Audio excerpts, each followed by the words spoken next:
Actually, we're back. Hey Matt, have you ever been creeped out with Rick Mercer staring at you all the time while editing? Yeah, a little bit, but I'm sure he's never been a student athlete. Like our next story. The St. Thomas Tommies men's hockey team has missed the playoffs for the second consecutive season. For the players on the team, it's the end of workouts, practices, and weekend travel. As our Jason Cassidy finds out, road trips are much more than just hockey games for these players. It's Friday morning. St. Thomas's hockey team is heading out on the road for a crucial game. They're dragging along a lot of gear and a lot of expectations. Tonight's game in Nova Scotia is one of two games they have to win if they want to make the playoffs. There are no sing-alongs or card games. These students are expected to win at hockey and at their studies. Almost all of them are on athletic scholarships and have to keep their marks above a certain level or they'll forfeit that money. Their head coach is Mike Eagles. He played 15 seasons in the NHL. He has high expectations of his players because they were recruited to the team to win games. It's important that guys are able to kind of park the distractions, so to speak, and then focus on the job at hand, and not use excuses about, well, I got a midterm tomorrow or whatever. I don't have a chance to prepare for the game tonight. I mean, that's not how it works. You want people to be professional about the hockey side, and we know that they have a lot on their plate, but when it's time to prepare for hockey, that's what you got to think about. Every other weekend they play out of town, which takes a big bite out of their schedule. While they're on the road, it's important that they catch up on homework and sleep when they can. And once these players arrive here in Wolfville, they'll have to put their studies behind them and focus on the task at hand. For now, that's taking on the nationally ranked Acadia Axemen. The team arrives 2.5 hours before the game. This time is used to grab a coffee, sharpen their skates, and prepare sticks. It's a little like warriors getting ready for battle. Despite the effort, things don't go well. Star forward and last year's most valuable player, Corey Banfield, ends up on the ice with a broken nose. The Tommies lose, but there's little time to feel down. It's back to the hotel to rest for the next game. Andrew Andrikopoulos says it's difficult to go back to campus after a long weekend of hockey. It kind of makes it harder to go to class because I'm still thinking about, what I should have done this weekend, and, I could have helped the team more, and I didn't. But, I guess you kind of got to let it go in one ear out the other, if you hear criticism from coaches or something like that. Being a student athlete is physically and emotionally tough. Hockey is a big part of life for many university players.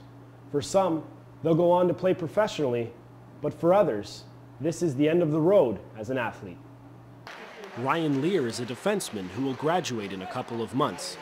He's philosophical about the sacrifices he's made. The hardest part was practicing every day for 1.5 hours to 2 hours, being at the rink for almost 3 hours a day, juggling that with school, going back and forth. At night, most of my time is taken up with reading and studying and preparing, and then having to get up early the next morning and do it all over again. It's pretty demanding, but it's something that has to be done, and it's a skill that you develop by using your time wisely. Self-discipline isn't the only thing university athletes will gain. There are often friendships that will last well beyond the glory days of being a university athlete. For Stu Journalism, I'm Jason Cassidy. The Tommies lost to the St. Mary's Huskies the following night. The Tommies will bring in new recruits over the summer to rebuild the team. Even though the men's hockey team missed the playoffs, there is still hope for Stu hockey fans. Despite losing last week's game 3-1, the Sioux ladies team has clinched a spot in the playoffs. Basement Tape's own Mike Sanderson has more. Dominic Bernier scored the lone goal for the Tommies as they fall 3-1 to the Aigle Bleu here at the Lady Beaverbrook rink. The Tommies finished the season in 4th place overall in the conference with 26 points. The story of the season was really a tale of two teams, as at home the Tommies paced themselves with 8 wins, while on the road they struggled with 4 wins and 8 losses. Also, in the second half, injuries took their toll, as in most games they had at least 3 regulars out. The AUS Women's Hockey Championship begins on Thursday in Moncton. The top 6 teams in the AUS Conference will qualify, and Stu is the 4th seed. The winner of the tournament will go on to the CIS Women's Hockey Championship in Antigonish from March 11th to the 14th. For Stu Basement Tapes, I'm Mike Sanderson. A funeral was held for the Olympic luger who passed away before the Olympics. Even though changes were made to the track where he died, there's still controversy around the young man's death. Emma Smith has more. For 17 days, Canadians have an excuse to sit in front of the TV. But even with the Vancouver Olympics well underway, the tragedy that happened at the Whistler Sliding Center is heavy on people's hearts. It happened just hours before Friday's opening ceremonies. 21-year-old Nodar Kumarchardvili hit a metal pole after crashing over the side of the track during his training run. He was going at over 140 kilometers an hour. Even before the Olympics started, the president of the International Luge Federation had called the track too fast. But now he says the track's construction was not the cause of the accident. Officials say that the Georgian, who had competed in 5 World Cups, was inexperienced. Vancouver's track has caused problems for other athletes. In total, 12 lugers crashed during training.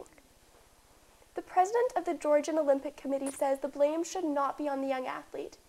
Although there is always risk in a sport like the luge, he says there should not be death. For Stu Journalism, I'm Emma Smith. When we come back, the mounting economic crisis in Europe.